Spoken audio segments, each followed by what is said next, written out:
Dr. Mark Curry opens our first issue in a hospital bed.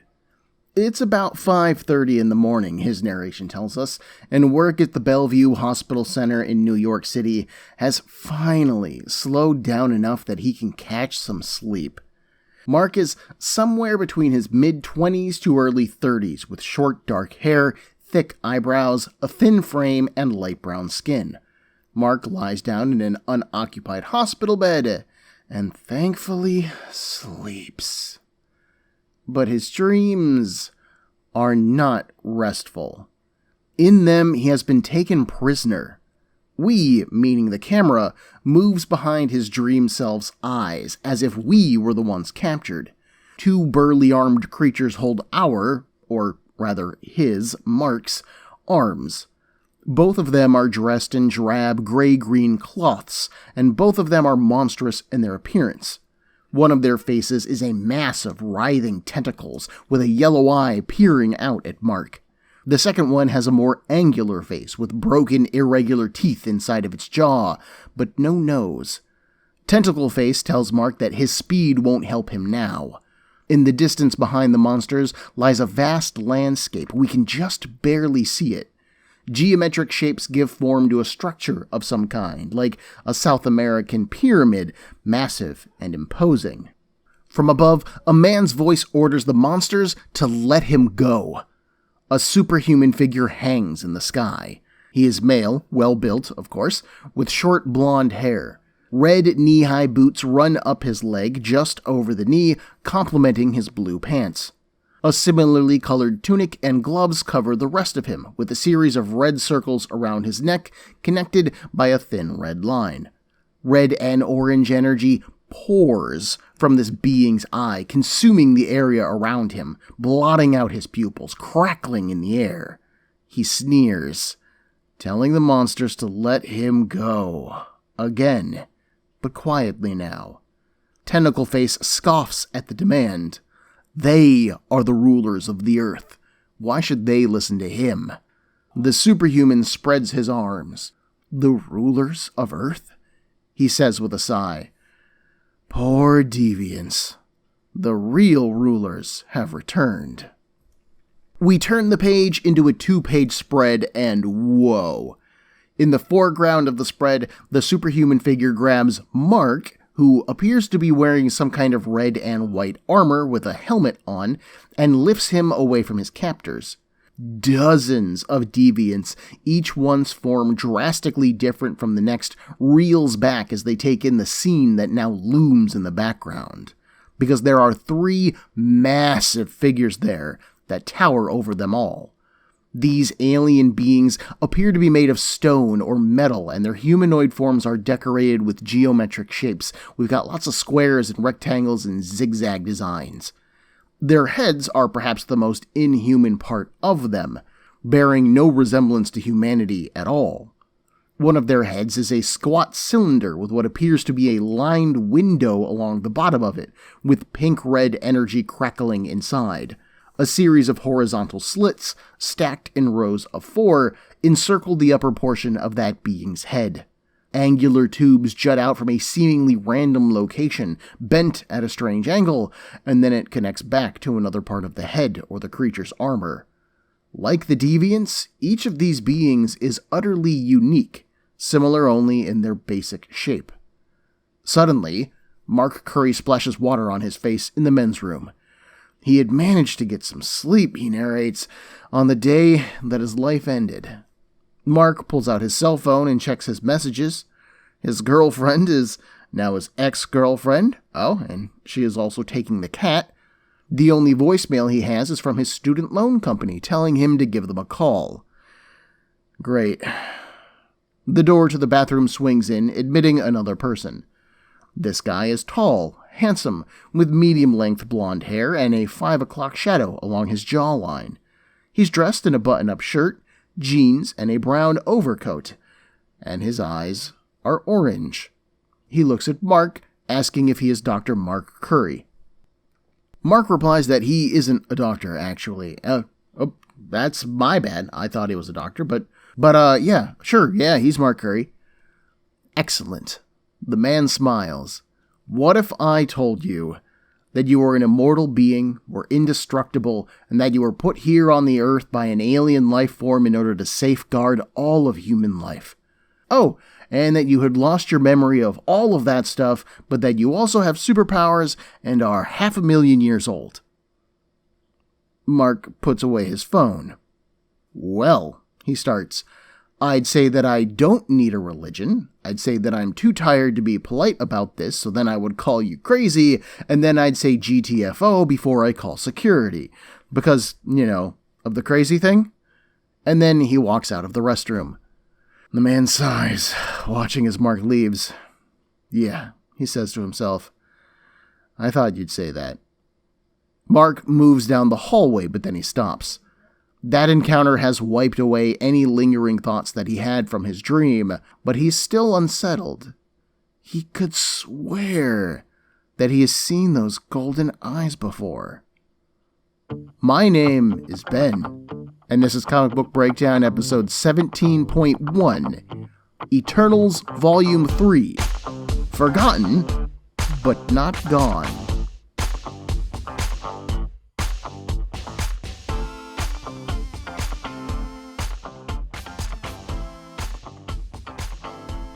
I was very surprised when Kevin Feige, head of Marvel Studios, the man responsible for overseeing the amazing Marvel Cinematic Universe, announced in 2018 that they would be doing an Eternals movie.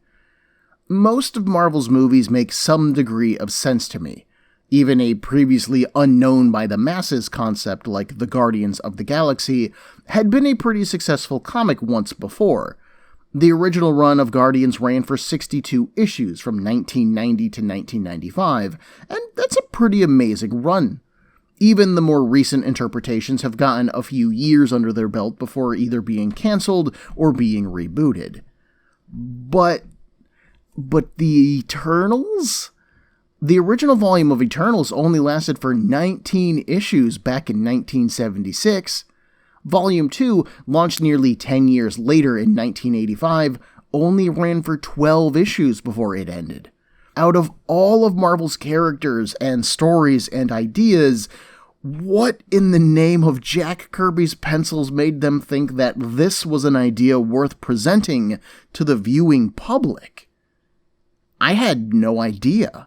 I had read about the Eternals before. Sure, I knew of their vague place in the wide world of the Marvel Universe.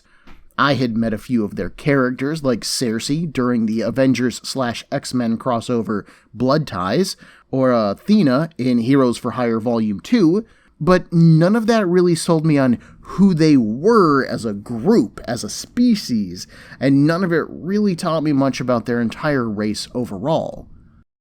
This problem then became compounded when my friends and coworkers started asking about the Eternals after the announcement, looking for some insight into what the movie could be.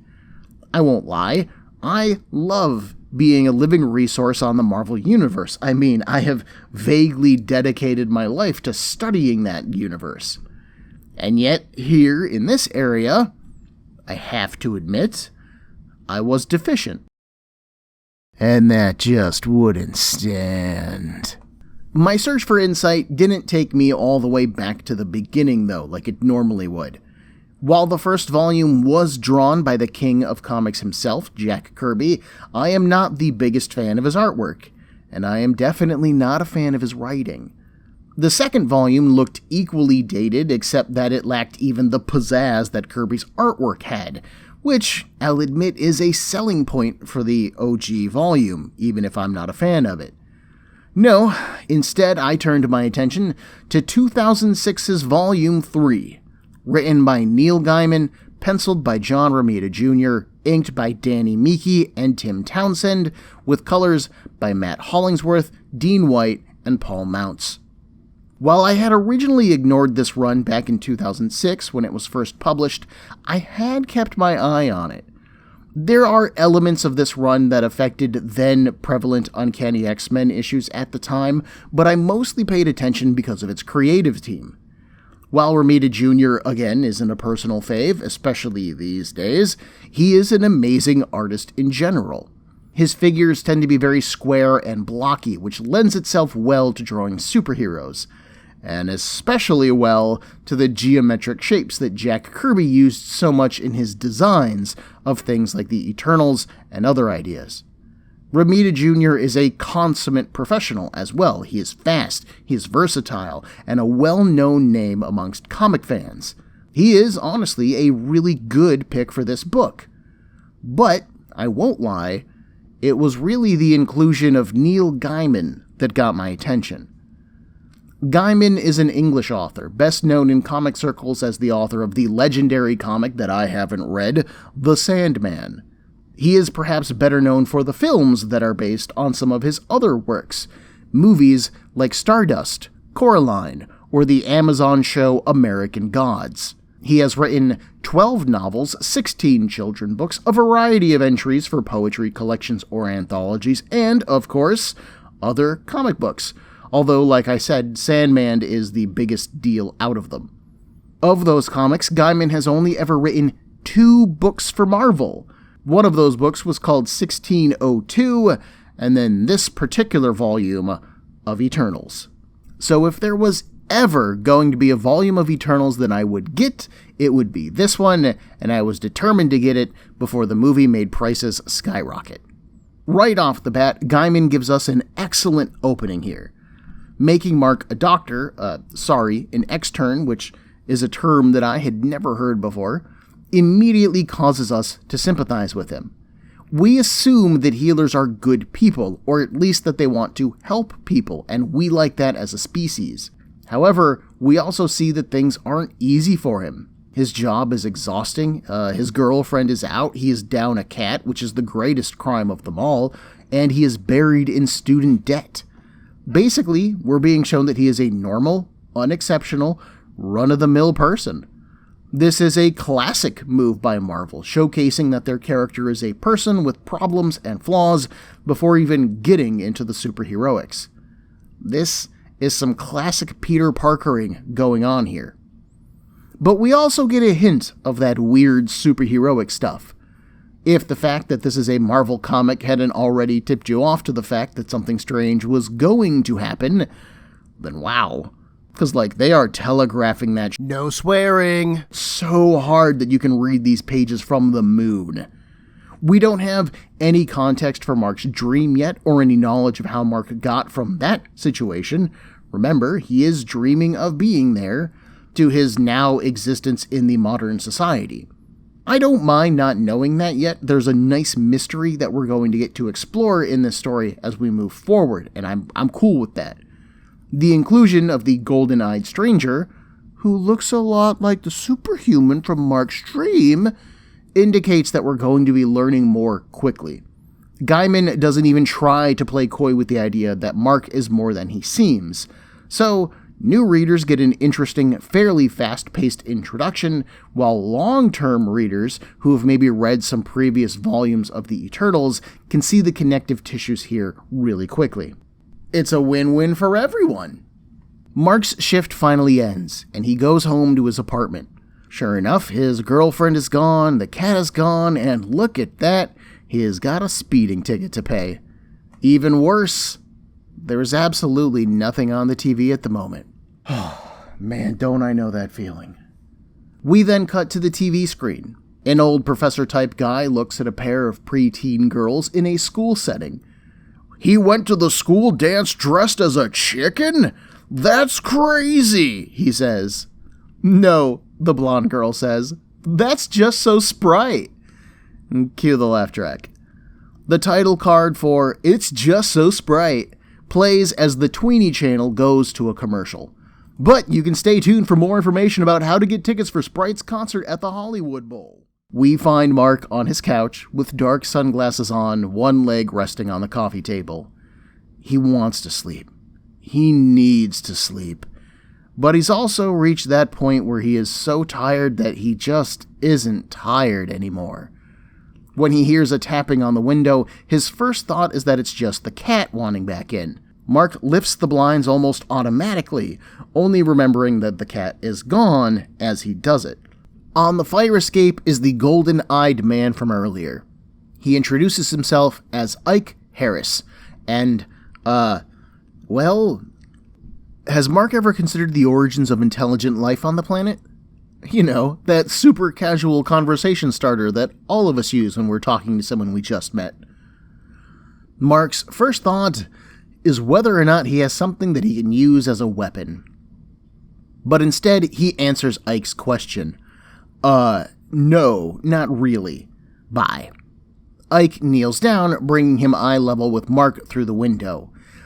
He meant like the purpose of life, the meaning of existence. These are mankind's greatest questions. You've never thought about them?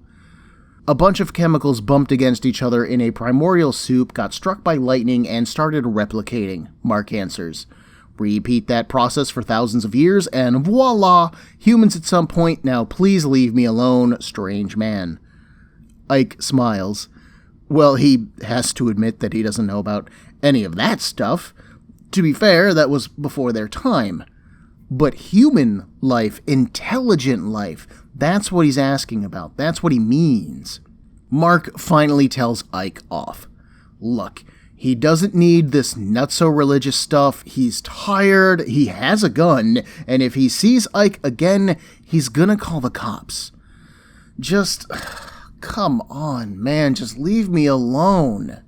I'm not a man, Ike counters. I'm not a human anyways. And neither are you, Mike Curry. You don't have a gun. You don't even like guns. You like to go fast, just like I like going up. In fact, Ike announces that he will be on the observation deck of the Royer building, if Mark needs him. Then he turns and leaps off the fire escape? He doesn't look like he's falling or flying, and Mark's narration calls him a surreal acrobat, so I'm not sure what exactly is happening there, but that's fine. Mark steps out onto the metal fire escape, noting that the stranger is right. He doesn't like guns. So maybe, Mark could have brushed off his hospital run-in with Ike if he hadn't shown up here. But this scene is meant to reinforce that encounter, to have Ike draw Mark further into the mystery of all this. We learn in this scene that Mark is very science-oriented, preferring the haphazard theory of how life came to be on Earth over the manipulations of a god or godlike figure. Ike plays off of that easily. He won't be dismayed because he knows better. But he also has time because he thinks that he's immortal, so he isn't afraid to leave Mark for now.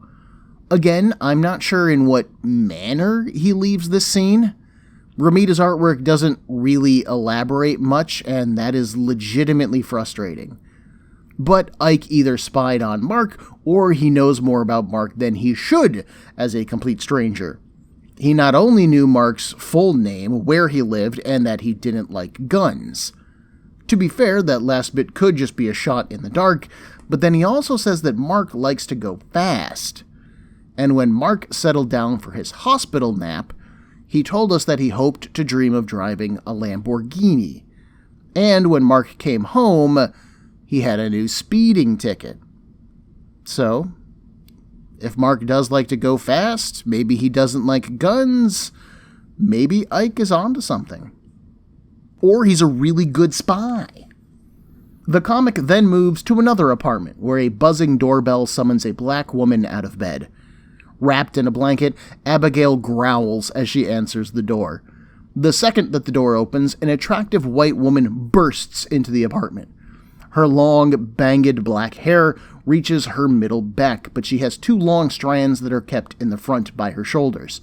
This complements her green top, which hangs off of her shoulders. She passes Abby a coffee as an apology, then quickly asks, since she's already here, if she can just borrow $900 for rent.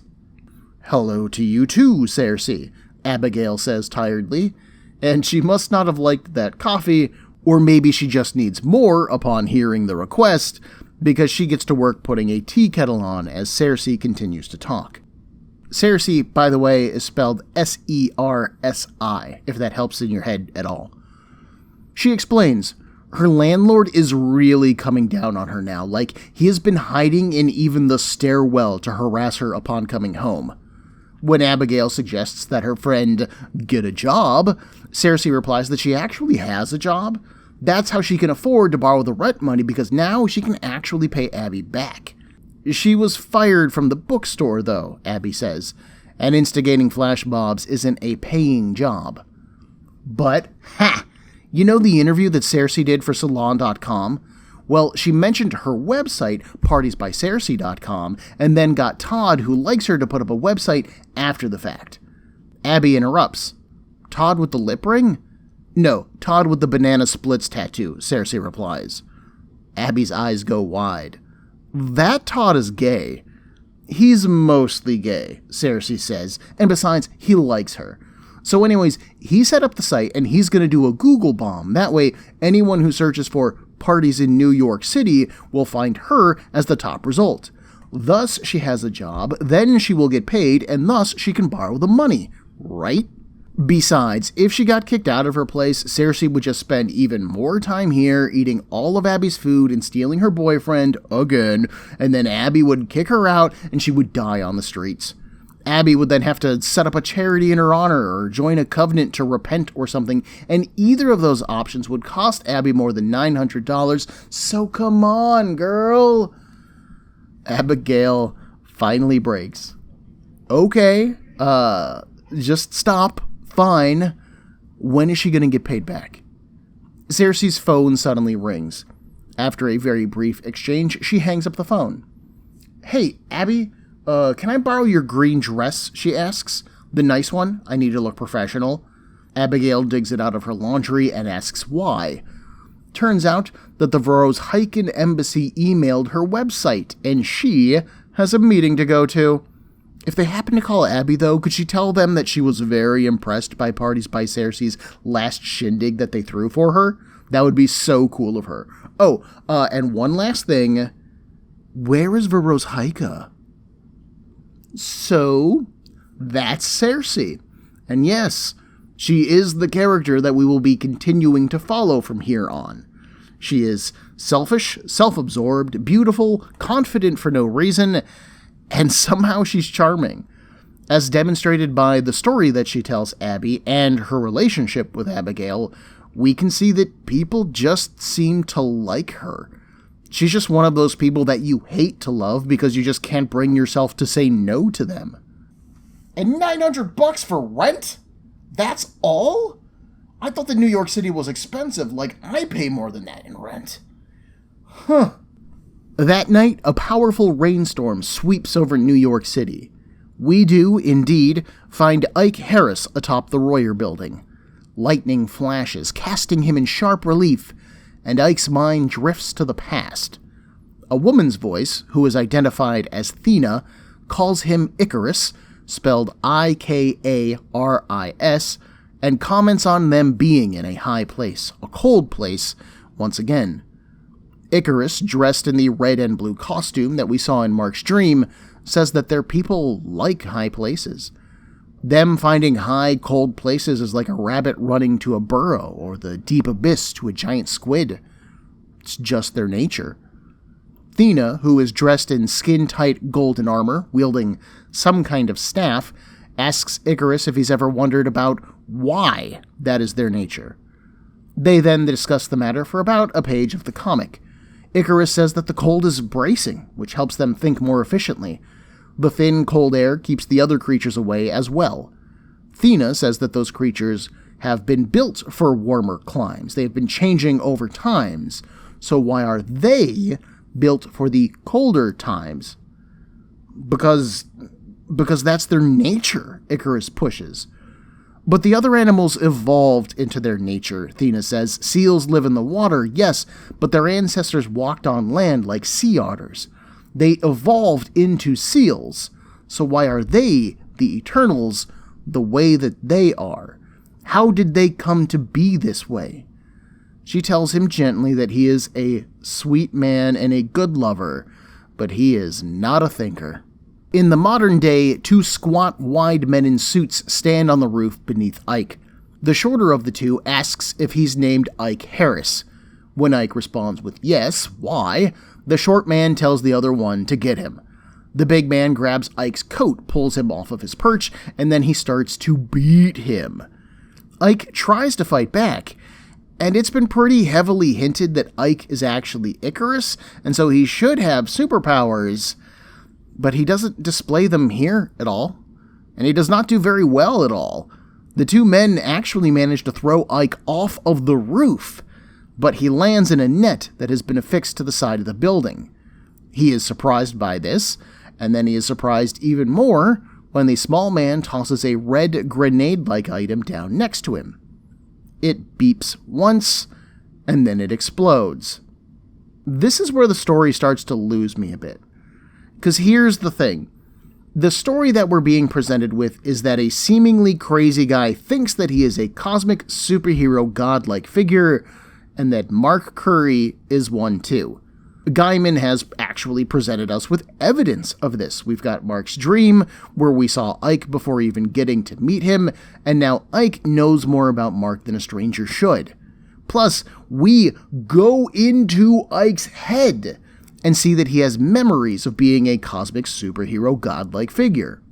This presentation is counter-argued by Mark himself, and our perceptions of reality and the way the world works. Mark is suspicious of Ike's appearance, both at the hospital and his apartment, but he probably thinks that he's just an oddly focused stalker or some such. He does not think that Ike is a super-powered cosmic person. He thinks that he's a whack job. He also suggests the scientific, reasonable, realistic explanation for every weird thing that has happened to him so far. Gaiman is showing us that Mark doesn't believe Ike's story. But the thing with that is that we do. We know that we're reading a comic book. We know that we're reading a Marvel comic book, much less, and that means that strange, fantastic, cosmic superhero godlike figures are a thing.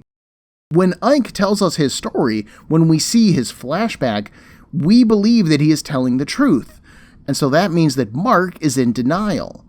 This makes Mark a bit of a frustrating character to read. Let's get to the cosmic space gods. That stuff is dope. I want that stuff. I am over Mark's normal life and his human problems, because you know who else has human problems? Flooping me. And I read comics so that I can ignore those for a time. Give me some flight, give me some eye lasers, give me some deviant monsters to fight, and let's go, y'all! Obviously, Gaiman is pulling back the curtain much slower on Mark, where Ike fully believes in this stuff. And that's fine, but then I don't think that we should have been shown Ike's memories. Mark is our sympathetic character. He is the normal guy who is about to slowly be exposed to these eternal shenanigans, just like us as the audience. So doing the slow reveal is dramatic, and it works in general, but having moments like Ike remembering being Icarus totally throws that pacing off. And all that Gaiman would have needed to do was not show Ike's memories visually. Have him stand atop the Royer building, sure, have him lost in thought, that works fine. Maybe even just have the thought balloons appear around him as he's remembering the conversation. Then we would think that maybe he thinks these thoughts are real, but as an audience, we would then be unsure because it wouldn't have been visually confirmed for us. In this story, Gaiman is trying to both deny Ike's story and confirm Ike's story at the same time, and so that makes some of these story elements conflict with each other. We then move on to Cersei's meeting, where she's meeting two white men. Both are relatively thin, and one of them has a very severe face, high cheekbones, receding hairline, thick eyebrows, a dark beard, and a goatee. This is Druig, and he wants to hire Cersei to throw a party in order to promote tourism in Vorosheika. The party budget is $200,000, $20,000 of which goes to Cersei, yes? She assures him that not only will all of the requested party guests be there, but it'll be a party that no one forgets. She leaves with the secretary, who will provide her with the guest list and money, leaving Druig with the other man. The pair switch to another language, presented in a stylized font to show the change, but still written in English for our reading pleasure. The other guy is worried that Moscow will find out, but Druig tells him not to worry. Moscow will not find out. No one will.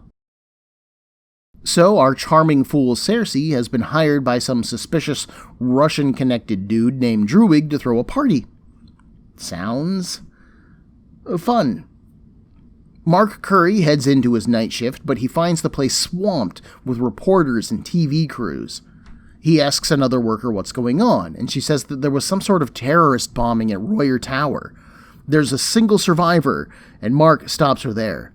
Let me guess, a big guy like a Nordic brick wall? The other person is surprised. Yeah, actually. Mark goes into Ike's room, finding the other man bandaged, casts on both of his arms, oxygen tubes up his nose. Without opening an eye, Ike greets Mark, claiming that he's learned Mark's breathing patterns long ago. Then he asks, is he finally ready to listen? Mark unfolds his arms. Sure, he guesses so. And then Ike rolls away. Well, come back tomorrow, I need to heal first. Man, I was all ready to explain the history of the Eternals and what is going on, and now you blue ball me, you jerk! Why would you do that? Like, honestly, why would you put this here, Mr. Gaiman? Like, from a timing perspective, as a writer, I don't know why this would be the next scene. Let's finish talking about this issue, and I'll see if maybe this makes more sense in some long-term perspective. God dang lorties. We then move to a building with Stark on the side. And yes, I do mean Tony Stark. Once there, we listen to a conversation between a blonde woman named Thena and her husband. He asks how her work is going, and all of the non-top secret stuff is fine. The rest of it is top secret, as he knows. The husband chuckles. This dialogue seems routine for the pair of them. He then tells his wife that they've been invited to some kind of party for a country called Veros Haika. It's going to be at the embassy. Their invitation came with a jar of caviar. Thena is impressed by this, so the husband is going to need to hire a sitter. Sure, the husband replies. Oh, by the way, he got a new weapon idea for her. How about a truck that turns into a giant fighting robot? Their son, Joey, thinks that's a great idea. Thena smiles. Yeah, that sounds great. She'll run it up the ladder. But she has to go. Company is here. Tony Stark and an American general, along with a few aides, enters Thena's work area inside of a high-tech lab, ready for her demonstration. She hands out goggles to the audience and then explains the device that they're here to see. She was hired to create a flashbulb-like device that would blind the enemy, but not leave permanent damage. Once the men are goggled up, Thena leans into a bulb that is suspended from a massive device hanging from the ceiling, and it flashes. And yep, she is definitely blind. But as Stark helps her to sit down, she assures the men that the blinding effect is totally controllable, so at this dosage, she will recover in about 15 minutes. Stark praises her. They've been working on this project for 5 years, but the army loans her out for 2 months, and she cracks it. That's amazing. Thena smiles. It's really no problem. It actually felt less like work, and more like remembering. And yes, Thena was the name of the woman that Icarus spoke with in his flashback memory earlier. This last line, that developing the flashbulb required little work and felt like a memory, is meant to further solidify the idea that Thena is in Eternal as well, although, like Mark, she doesn't seem to remember it. She's also our first character that has a family. Ike, Mark, and Cersei, as far as we have been shown, are all solo acts. Thena, however, isn't just married, but she also has a son, so she has clearly been busy since whatever happened to the Eternals, assuming that they're real. We also start to see some of our individual dots start to connect. Cersei, after all, was hired to throw the party that Thena now finds herself invited to. But did Druig and the Veros Hyken want her there because she is an Eternal, or because she is a genius weapons developer? The plot, she thickens. That night, Mark returns to Ike's hospital bed, and sure enough, Ike is in better shape. He has less bandages on. His casts have been exchanged for wraps, which I'm not sure if a hospital would do. Like, broken bones don't just completely heal overnight. And if they did, like, I feel like that's something that would be examined really thoroughly because he'd be like a medical miracle, but okay, whatever, it's fine. Mark visits Ike, and Ike starts to explain everything. A long time ago, I, Aku, the shape-shifting master of evil. No, that's the wrong story. A long time ago, longer now than it seems, in a place that perhaps you've seen in your dreams. No, that's not right either. Ike isn't really sure what the Celestials are or how many times they had been to Earth before the modern age. He does remember a lot, but not everything. Zurus certainly thought that they had visited Earth before. He thought that they may have even seeded the planet with life to begin with. Anyways, the Celestials, the giant armored space gods that we saw in the dream sequence earlier, came to Earth, and there they found early man. Those creatures were smaller and dumber than modern humans, but in them the Celestials saw the potential for change. They built massive stone machines, macro circuits that worked miracles. Or magic, if you prefer. Using this magic, they created 100 Eternals, a perfected version of humanity, gifted with incredible powers. But they also created the deviants from those early humans.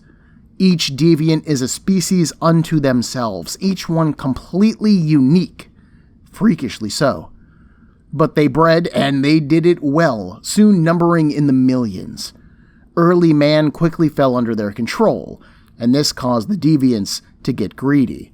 They started to capture and experiment on the Eternals, hungry to learn what made them tick. And so the Eternals had to learn war. Yes, it was 100 Eternals versus 1,000,000 deviants, but when you have power like the Eternals have, the fight evens out quite a bit. Zuros was the tactician of the Eternals, aided by his daughter, Thena.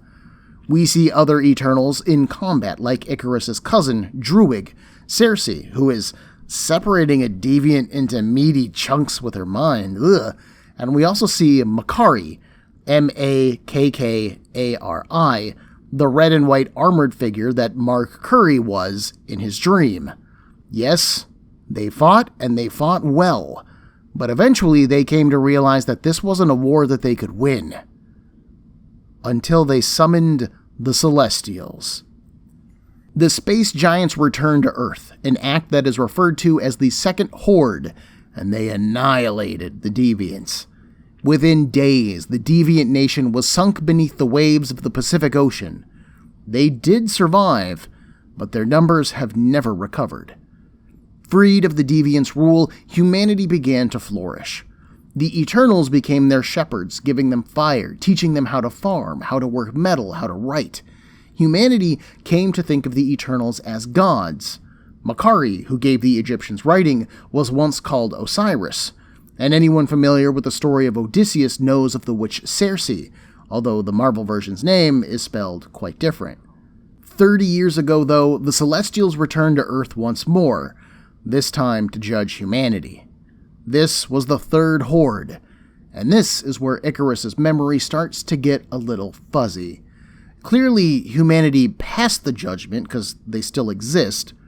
He thinks that he succeeded Zurus as the leader of the Eternals too, but something must have gone wrong. That would be the only reason why the Eternals don't remember who they are, why they think they're humans. And that's it. That's everything. Icarus looks at Mark, who is digesting all of that. He stands up from the chair that he was sitting in, and then he goes into a rant. There weren't proto-humans 1,000,000 years ago. They would have just been monkeys at that point. There were no mile-tall alien gods 30 years ago either, because you'd think that someone would have noticed something like that happening. And let's say that Mark is an Eternal. Then how can you account for him not existing 30 years ago? And if there were 1,000,000 deviants and they were all wiped out, why doesn't the fossil record show any evidence of them? Especially if they built some kind of civilization that enslaved proto-humanity. They would have had tools, they would have had structures, and yet humankind has never found any of that stuff. Plus, if the Eternals are genetically perfect, if they're immortal and they can't get sick and they're all handsome and superpowered, why didn't they end up inheriting the Earth? Clearly they can breed. Ike said that the one called Zurus had a daughter, right? So why aren't the Eternals the dominant life form on the planet now? It's a fun story, sure, guy, but it's utter bullsh. Icarus, or Ike, I suppose, lifts his bandage arms up.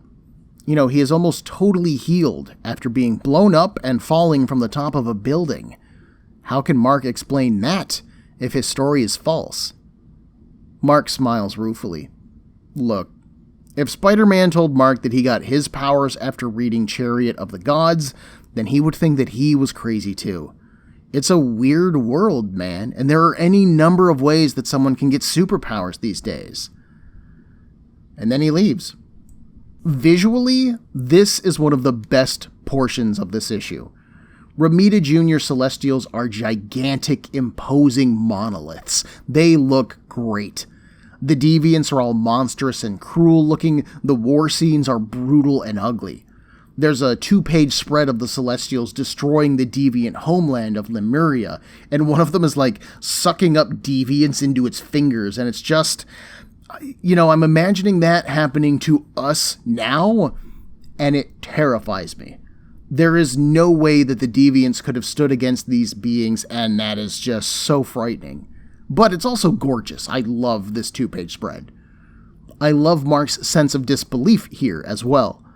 My wife likes to watch Ancient Aliens on the History Channel sometimes as a background sound while she's reading or doing something else. But I have a hard time with it because I end up arguing with the TV. I am willing to believe in alien life and that alien life could have had an impact on Earth, but I hate how every theory that they present on the show is presented as an absolute truth, like it's the only option possible. Aliens are the only possible explanation for ancient man's accomplishments. And so when Mark is arguing at Ike about how utterly stupid his story is, man, I'm there. That's me. Ike is a living episode of Ancient Aliens in a hospital, and I am Mark shouting at him about how stupid he is. As for Ike's character here, I like that he has taken Thena's remembered words from earlier to heart. She told him that he was a good person and a good lover, but he was not a thinker. And so Ike is trying to draw Mark further into this so that Mark can help him figure out what's going on, and we can see through these scenes that Mark is a thinker. He is some form of medical professional, he is questioning the information that he is being presented with, and if anyone is going to find answers, as far as Ike knows, then yeah, it's going to be Mark. Ike needs someone with a brain to figure out what happened to the Eternals, and if he has to draw Mark into that role kicking and screaming, then he will. Just as a quick aside, the story that Ike presents us with does conform to the broad strokes of established Eternals continuity. The only real change here is that the visits are traditionally referred to as hosts, where here they are referred to as hordes, which makes them seem scarier, and I don't know if that's the idea, that Gaiman is trying to sell us that the Celestials are this unknown, foreign, potentially threatening group of characters. It's a minor change, but it's there. And then that third horde that Ike referred to, the one that happened in the 70s, he is literally referring to the first volume of Eternals, which was published in 1976. Perhaps the strangest thing that we're told here is the jump from human prehistory and the Eternals being viewed like gods, and then we just jump thousands of years to the 1970s. Like, what have the Eternals been doing in between? Ike seems to remember the events that happened before the 1970s visit, but that is totally skipped over. I get that he doesn't remember the 30-year gap between the 70s and the early 2000s, and that's fine, but why this massive jump otherwise? We also get to learn that characters like Druig and Cersei are definitely Eternals here, too. That means that we now know that an Eternal, Druig, is hiring an Eternal, Cersei, to host a party, and she has invited an Eternal, Thena, to be there. So is this a gathering of Eternals? Is it a trap of some kind? Does Druig remember who he was, like Ike seems to remember, or is he more amnesic, like Mark or Cersei or Thena? Or is this just a total coincidence, or maybe some kind of genetic compulsion that forces the Eternals to come back together? Whatever this shakes out to be, at the very least it's interesting. Now left alone, Ike watches the TV in his hospital room. America's newest superhero is on, and they're down to the last 6 contestants. The Avengers' Wasp flies in to deliver a scripted PSA to one of the contestants. She then explains that it's part of her job, as a registered superhero, to do these kinds of announcements regularly. This is a nod to the Superhuman Registration Act, passed by the government at the start of Marvel's Civil War event, then contemporary. We then see a recorded PSA featuring Mr. Fantastic, and then we're back to the show. The cast is going to be visiting the set of It's Just So Sprite, and whoever wins the hero trial on this episode will get to record a PSA about being a registered hero. The kids are excited by this prospect, but they're honestly more excited for the chance to meet Sprite than anything else. In his office, or rather a office, I suppose. I don't know that Mark gets an office as an extern. Whatever. We find Mark in an office, and he's talking to 2 men who are mostly off camera. He tells them that in his medical opinion, Ike is totally delusional. He seems to think that he's a million years old and that he can remember being in ancient Greece, but he has no idea where he lives or if he has a job. This guy is nutso. Mark then escorts the men from the room as they respond. Ike's delusions can be very helpful right now, as it means that he trusts Mark. But there is a danger here. If Ike's delusions change and Ike decides that Mark is a deviant, a threat, then he will try to kill him. They need to get Ike Harris someplace safe where he can't hurt anyone. So Mark enters Ike's room alone. Ike gestures to the TV, saying that this kid Sprite is an Eternal too. Mark pulls a hypodermic needle out of a drawer. Well, good for him. Given how long they'd have been alive, you'd think that every Eternal would be rich, right? Why isn't that the case? Trusting Mark, Ike's focus remains on the TV. He knows that this is all very confusing, but Mark has to trust him. They need to figure this all out, and to do that, he needs Mark's help. In fact, he'll probably be good to leave the hospital today. But Mark leans in and administers a sedative instead. Ike's leaving, yes, but not under his own power. As Ike's vision begins to blur, the camera spins around, revealing the 2 visiting doctors. They look like the 2 men who assaulted him earlier at the Royer building. Their forms begin to twitch as Ike's eyes close, and then he falls unconscious. And I'm pretty floopin' sold. I know Gaiman's pedigree as a writer, but I've only ever read one book by him called Neverwhere, and it's very British.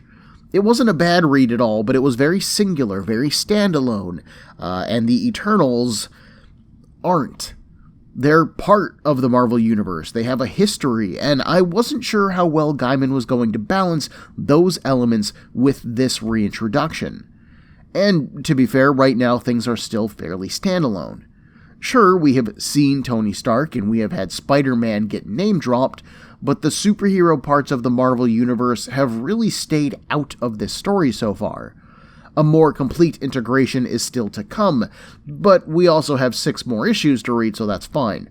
The stuff that I'm most concerned about, which is interesting characters in a compelling situation, are all presented well here. Long-term Marvel fans, or research geeks like myself, can see the history of the Eternals getting honored here as well. Everything that has happened before this series is canon, but it is also relatively unimportant to our current story. What is happening now in this volume is what is most important. The mystery of what happened to the Eternals is interesting, and it also serves as a good hook for us. Our cast so far is varied, both in appearance, personalities, and skills, and watching them come together, or fail to, should be interesting. I like Mark's skepticism, I like Cersei's general ambivalence, I like Thena's quiet happiness, I even like Ike's security in his knowledge. He believes that his story is the truth, even if it's being presented to us as a possible delusion, and I like that. And then we have the mystery of Druid gathering the Eternals together, and who the two men are who attacked them, and those are good mysteries too. I'm still not sure why Gaiman had Mark visit Ike, then had Ike tease the origin of the Eternals, but then not tell that origin. It still reads as weird to me, having finished the issue. There's really nothing that sells that moment as needing to happen. It's just this tonally weird left turn. Ike has been trying to get Mark to take him seriously since they met, and this one time that Mark shows an interest, and even barring that, at least a willingness to listen to Ike, and Ike blows him off? And why? Because he needed to heal? His mouth seemed to work fine in the scene that happened. From a structure standpoint, this moment does break up the scene where Cersei accepted the party job and then Thena being invited to the party. So, I mean, it does serve a function as a time sink. We literally get to experience some passage of time between those two moments. But I can't help but think that Gaiman shouldn't have had Ike say anything at all. Why not just use this scene to focus on Mark, who is our main character at the moment anyways, and how he feels about Ike being attacked? Ike clearly told him that he would be on the Royer building in the hopes that Mark would find him there, and maybe if Mark was there, the two guys wouldn't have attacked him. Maybe if Mark had listened instead of berated, Ike would be okay right now. And remember, Mark doesn't buy Ike's story, so he has no idea whether or not Ike is going to survive these injuries. Gaiman should have had Mark go to his bedside and either say nothing, because he was still processing all of this, or show his thought balloons as he thought about how and why this attack happened and how it relates to him. After all, Mark has questioned everything in this series so far. Why not question this attack? Why would terrorists attack the Royer building? And if Ike was the only person hurt, why would they focus on him? There are just so many questions that Mark could be focused on, and I feel like the story should be addressing those instead of doing this weird teasing thing that it does.